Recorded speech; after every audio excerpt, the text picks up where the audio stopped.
Hello, and thank you for joining us here today. My name is Bodo Heiliger, and I'm the head of school here at the International School of Portland. I'm here today with Bevan Burns, the principal and executive director of Bridges Middle School, and I'm also joined by members of our board, Bridges Middle School, as well as our faculty and staff. Our two schools have a combined enrollment of about 600 students from the ages of 3 through 13. The vast majority of our students at the International School of Portland are under the age of 10, and we house one of the largest early childhood centers in Multnomah County. All of the students at Bridges Middle School have multiple learning differences.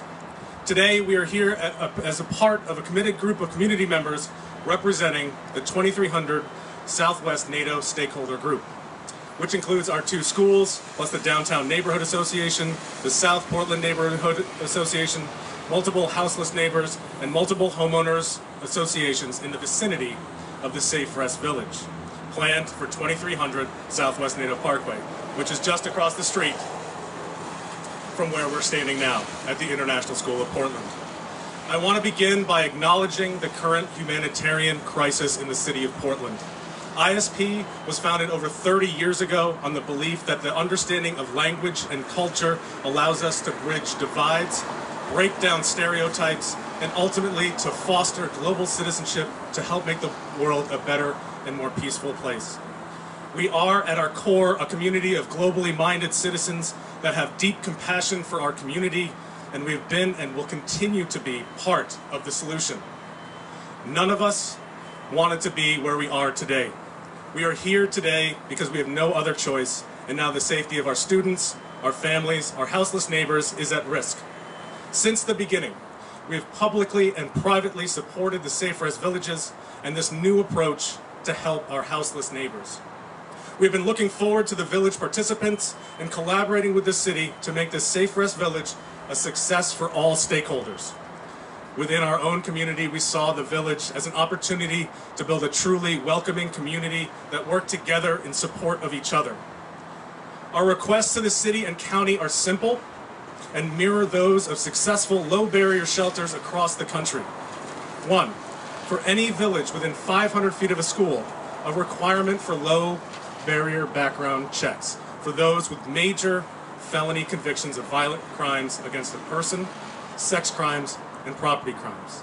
2, a monitored 1,000-foot minimum perimeter buffer zone free of camping, drug use, and other criminal activity. As schools, we value collaboration, we value discourse, and we value debate. Over the past 7 months, we contacted city and county leadership numerous times with these requests, and we have been denied, dismissed, and ignored. There has been no collaboration. These are basic, common, and common sense requirements. In fact, when we were first contacted by the city, we were told there would be background screenings, and background checks are common practice for low barrier apartment rentals and low barrier housing first shelters across the state and country, including St. John's Village, another transitional shelter run by the Multnomah County Joint Office of Homeless Services. This was the shelter we were told to investigate to see what was possible. We met with the service provider, neighbors, and the school right next door. By all accounts, it is a wonderful model, and we were supremely excited. And again, St. John's Village does conduct background checks. We've been told by the city that the reason for omitting background screenings at Safe Rest Villages is that the city would like these to be low-barrier shelters for residents. But not requiring background checks is an inaccurate definition of low barrier. It defines a no-barrier shelter. Low-barrier background checks, defined by the Federal Housing First Guidelines, screen for major felony convictions to help protect the Safe Rest Village as well as the surrounding community. By anyone's definition, the city and county's complete dismissal of background screenings for Safe Rest Villages within 75 feet of two schools does not meet the criteria for protecting children. We request these major felony background checks on behalf of our students and our families, and also on behalf of the participants of the village. We are told that the residents will begin to move into the village next week. and we would like to know what it will take to ensure the village's safety and the safety of our community. What will it take to be heard by our elected officials to answer our calls, our emails, and our requests for collaboration? Our collective voices have not been heard. What I do know is that as of today, and after 7 months of work on behalf of the stakeholder group, none of these conditions have been met. And because of that, it is with a very heavy, heavy heart that the 2300 Southwest NATO stakeholder group is rescinding our support of the Safe Rest Village. I'm going to now pass it over to Bevan Burns. Thank you, Bodo. Hi, everybody, and thanks for joining us. I'm Bevan Burns, and I'm the Principal and Executive Director of Bridges Middle School, located just across the street and within 75 feet of the Safe Rest Village. I am a Portland native, and I have marched in the streets in support of women and LGBTQ rights since I was old enough to walk. I wholeheartedly envision, and I actively work towards, a community where all individuals have self-worth, self-determination, and equal opportunities for self-advancement, including our houseless neighbors. I am the daughter of Portland lesbian activists who, with 5 other couples, were successful in securing domestic partnership benefits for the City of Portland employees and OHSU employees over 20 years ago, and who were celebrated as some of the most influential LGBTQ advocates here in Portland for that work. Furthermore, I am the mother of 4 children here in Portland, including a 23-year-old non-binary, gender-fluid kiddo who is an active member of the LGBT community here in Portland. That is my personal background, and I'm sharing that with you today to demonstrate why I am so passionate about supporting not only Safe Rest Villages, but specifically the Queer Affinity Village moving in across the street from our 2 schools. For the past 10 years, I have had the honor of leading Bridges Middle School. We are a private, nonprofit middle school, and the only middle school in Oregon exclusively serving students with learning differences, and we offer a safe, welcoming environment right here in downtown Portland. Bridges is guided by 6 core values: compassion, respect, justice, citizenship, excellence, and integrity. Our students run a supply drive for our houseless neighbors throughout the city every winter, most recently donating hundreds of needed supplies to the Blanchett House here in downtown Portland. Our staff, students, and parents at Bridges and at the International School of Portland are well aware of the humanitarian crisis that has spread throughout our city and the need for increased security for the well-being of its residents, both housed and unhoused. Our schools believe that global citizenship begins with us, with taking responsible action within our communities and outside of our communities. Our students, staff, and families strive to actively model our school's values, including being open-minded, caring, deep-thinking, and principled in our actions and our advocacy. As such, we wholeheartedly support the mission and the vision of Safe Rest Villages. However, as Bodo said, until the 3 basic requirements of low barrier screening, a 1,000-foot minimum buffer zone, and the establishment of a Safe Rest Village advisory board with community members, we can no longer support this project. It is heartbreaking to all of us. These are not issues unique to our 2 schools. In fact, we are working collaboratively with 14 other neighborhood associations that are about to welcome Safe Rest Villages in their areas. And all of these neighborhood associations and community organizations share and support in these 3 basic requirements, and will all be asking the city and the county for the same conditions of approval in their area. We are here today to ask for a response from the city, from the county officials, and specifically from the office of Ted Wheeler and Commissioner Dan Ryan and the Multnomah County Joint Office of Houseless Services. You need to make this right. Thank you. Thank you, Bevan. And we also wanted to take a quick moment to also articulate our great appreciation and thanks not only for the 2,300 stakeholder group, but also to All Good Northwest, the service provider of the village. We want to make it explicitly clear that Andy Goebel's work as the executive director has been exceptional, and we were looking forward to working extremely closely with him and his team. And our concerns lie with the city and county's response and lack of collaboration, and not with All Good and their mission and their work to make the world a better place. So with that, we've got about 5 minutes for questions. You mentioned the conditions that you guys are looking for. You didn't talk about any specific concerns. What are your concerns if these conditions aren't met? What's going to happen? And so, as we mentioned, this is a concern. These are concerns that are felt by 14 different neighborhood associations. And at this point, we are working together to figure out what our next steps are, because this was thrown on our laps 2 days ago, essentially. The timing of this and the saying no to our conditions. And so we are going to reflect on our current safety and security practices, protocols, as well as connect with the larger stakeholder group. I'm not sure you answered the question. What are your specific concerns? Oh, specific concerns. Yeah. I'll just add that, like most residents and business owners throughout the city, we are experiencing a great deal of drug use, crime, and other safety concerns in the close vicinity of our children. We have to have dedicated staff members to help us with that cleanup. We are not getting support from the city or county now, and our big concern is that, as we have seen with other Safe Rest villages and C-3PO sites throughout the city, that it will attract additional peripheral camping, drug use, predatory drug dealers, and a build-up of trash and biohazard without support.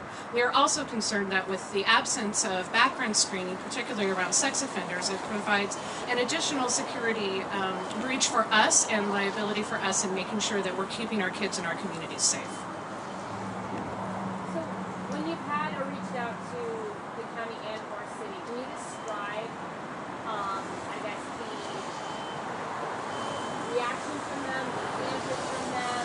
What are they saying about why they are not willing to meet your requests? During our meetings, it's often been a lot of no's, and when we've asked for certain requests, such as low barrier shelters, they still have not provided us with a definition of what they believe low barrier shelters are. There are multiple examples of what different low barrier shelters are, but we still have not gotten a clear definition from them. So we've done our own research on that. Regarding safety and security, we've asked to have not use PDX Reporter, because we've found the PDX reporting app to be extremely challenging. They have said that is the mode that we have to use, and it just doesn't work for us as an institution. And so we're asking for a direct line of communication with the county or someone to articulate any concerns around our villages, and they've said no. No reason. Do you feel like this was a bait and switch? You guys say that you were told ahead of time that there would be background checks, that there would be low barrier results for this camp, like the one in St. John's. Do you feel like they bait and switched you here by getting you on board and now changing that?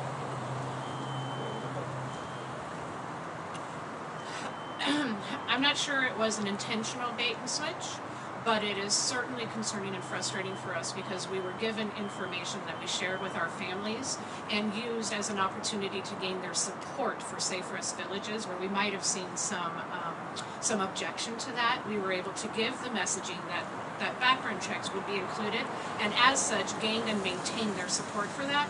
So a couple of weeks before moving across the street to be told that that will no longer be the case, and to flat out refuse our request, certainly is concerning and is not the information that we were given initially. Who told you guys initially that background checks would be included, and when was that, and when did the answer change? The Safe Rest Village team. So when we received our phone call 2 hours before the announcement of the Safe Rest Village, we asked about background checks, and their indication was that there would be the same background screening that anyone renting an apartment would undergo. And we know that Portland City has low barrier rental background checks, and we were asking for not that full low barrier. We're just asking for those 3 conditions for major felony convictions. And that was in September? Yes. Okay. And then when did the answer change?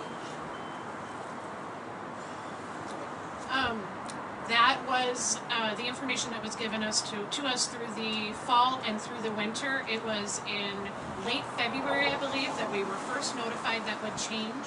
We were initially told and given a copy of the Good Neighbor Agreement with St. John's Village and told that it will be modeled exactly after that, which does include background checks. So only within about the last 6 weeks has that changed, and then only within about the last two weeks have we really been able to actually get some of those players at the table for more than just the city and Safe Rest Village teams, but also to include the county, who have also categorically denied all of our requests. Has it been Dan Ryan's office specifically? Has the mayor's office been involved? Have the providers been involved in giving you that no answer to the background checks? The no to the answer has been Dan Ryan's office and the Safe Rest Village team. Yeah, another quick question for you. With the way that this has happened and come about from the get-go, I mean, I remember covering this when it was first announced that you guys and neighbors were given like hours, maybe, if we're being 30 generous. minutes. 30 minutes. And a lot of neighbors didn't know that it was happening even in the first place. And now, 6 months later, we're seeing much of the same. 2 weeks before, major things are changing. Do you feel like this has been handled properly and given the community that it is happening? No, we don't think it's been handled properly. We were in full support of the Safe Rest Village, and as we mentioned, it's with heavy hearts that we aren't able to, with open arms, welcome the villagers. It's hard, and I think it's the process, and it's been untenable. It's been a terrible process. And I sense emotion from you in that response. Tell us what you're feeling and what you're thinking and why I'm sensing that. Our schools are grounded in doing good work, helping people, and being and fostering kids who are going to go out and make the world a better place. That's what we want to do. And we've opened our arms to the city. We've opened our arms to the village, to all good Northwest. Our community stands here in support of the village under these certain conditions. But we've gotten straight no's the entire time, and it's been extremely hard for us as an institution that has a mission and vision grounded in being good people. So it's hard for me in that way. I just want to add to that it has also been difficult for us as we have offered the resources of our 2300 NATO Parkway stakeholder group, which has a lot of information, community service, working with this population already to serve as a resource for them in the planning phases. And we have been through every step of the way, denied access to information, to site plans, to budgets, to anything that would be helpful for us in giving them advice on how to make this a success. Especially as this will be the first of the new SRV sites planned, we had really hoped that we could help them, because this can and should be a model for the rest of the city if done appropriately. We also had plans to have all kinds of community collaboration and working with the residents and our students in community gardening and mural projects. And in the absence of sexual offense screening, we cannot in good faith allow that to happen, and it just further isolates the residents coming in as well, which makes it more difficult for them to acclimate and integrate in the community. In some of our interviews with Dan Ryan, he's said things, and we have some questions for him. It's like, why are you collaborating, and getting that community input? And he says that he's tired of hearing "not in my backyard." But you clearly stated that it's not about being in your backyard. It is about just coming up with some boundaries, so that way you guys will. What would you like to say to him with his response to "I'm tired of it"? And maybe some neighbors have said that they feel like it's kind of just bulldozing his way. I'd like to have a conversation with Dan Ryan. We've reached out numerous times, and I think as a community we are in support of this, but the process has just been so hard, and I'd like to tell him that we're just tired and we're done, right? We can't continue like this. And also, as school leaders of schools who have an amazing amount of work to do, running schools in the middle of a pandemic, it has cost us an incredible amount of resources and staff timing, but also in increased security measures and trash abatement. And as we have looked to them to serve as a resource, the onus has been put completely back on us to communicate with other stakeholders and business owners. And it is a sad demonstration of the inefficient community collaboration that we're seeing out of our city and county in working with the voters and the residents of the cities to make this a success. If you guys rip off their plan, doesn't do anything, if they don't meet your demands, it goes forward, what are your guys' next steps? Again, this is not just about our two schools. This is a city-wide issue, and there are, in addition to to the village going in across the street, there are 6 other Saferist villages planned over the coming months. So we will continue working with our larger stakeholder group of 14 other nonprofit, neighborhood associations, and we will be coming back together. We also, as two schools, will be forced to re-examine our safety and security policies and work within our organizations to make sure that we are doing everything we can to protect our staff and students. Is legal action on the table or being discussed in any way? At this point, no. We, again, it was just last week that we were told categorically no to all of our demands, so we are regrouping. This is our first step, is sharing our story with you and with the public and our experience in what has happened.